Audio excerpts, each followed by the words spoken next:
L'intelligence artificielle, c'est super. Mais est-ce que tu savais que les data centers qui la font tourner consomment plus d'électricité que la France? Oui, la France entière. Je t'explique.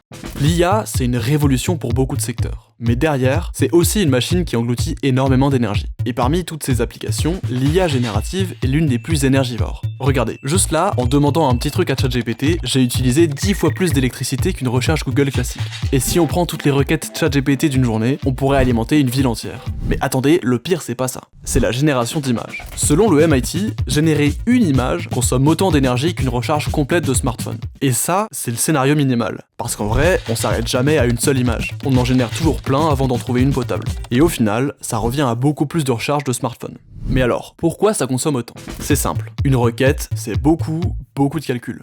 Plus il y a de calculs, plus ça pompe de l'énergie. Toutes ces opérations sont traitées dans les data centers. Et ces data centers, c'est vraiment des monstres de consommation, que ce soit pour l'entraînement ou l'exploitation des modèles. Et ce pour 3 raisons majeures. Premier problème, ils sont très gourmands en électricité. Ça serait moins un problème si cette électricité était renouvelable, mais c'est pas le cas. La demande est tellement énorme que ça tourne encore beaucoup aux énergies fossiles. Deuxième chose, ils consomment de l'eau. Beaucoup d'eau. Pour chaque kilowattheure consommé, c'est-à-dire l'équivalent de la consommation en énergie d'un frigo standard qui fonctionne pendant 5 heures, un data center a besoin de 2 litres d'eau pour se refroidir. Donc oui, en plus de l'électricité, ils pompent aussi des ressources en eau. Et enfin, ils ont besoin de toujours plus de matériel, parce que la demande augmente très vite. Et ce matériel, il faut l'extraire, le fabriquer, le transporter.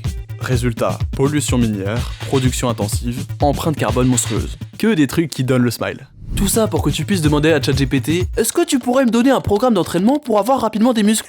S'il te plaît. Non. L'IA, et du coup dans notre cas l'IA générative, c'est assez paradoxal. Parce que c'est super utile, genre ça peut améliorer la productivité ou aider la recherche par exemple, mais en même temps, c'est un gouffre énergétique infini. Ce qui fait que si rien ne change, ça va continuer d'empirer. Déjà en 2018, une étude montrait que la puissance de calcul des modèles d'IA doublait tous les 3-4 mois. Donc en 2022, les data centers consommaient 4% de l'électricité aux États-Unis, et en 2030, ce sera 9%. Bref, tout ça pour dire qu'il n'y a pas grand chose de cloud dans le cloud computing. Les data centers sont bien réels, et leur impact aussi.